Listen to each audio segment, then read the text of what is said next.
আসসালামু আলাইকুম। মাননীয় সুধী সমাজ, আমরা ভেলিয়ান গ্রামের মানুষ।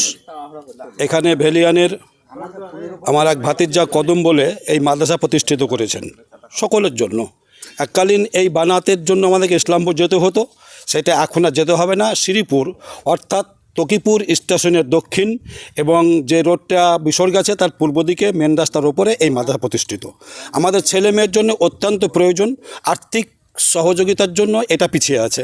আপনারা যেমন করে পারেন, যেভাবে পারেন, আপনাদের জাকাত ওসুর ফেতরা যেভাবেই যান যার কাছে আছে, এই মাদ্রাসাকে দিয়ে মাদ্রাসা যাতে উন্নতি হয়, যাতে মাদ্রাসা করতে পারে, চলতে পারে, সেইভাবে ছেলে দিয়ে পয়সা দিয়ে আপনারা সহযোগিতা করবেন।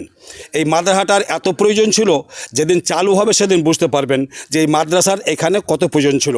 আল্লাহ পাক রব্বুল ইজ্জত তিনি বলেছেন যে ইকরা, তোমরা পড়ো, কিন্তু কোথায় পড়বেন? মাঠে?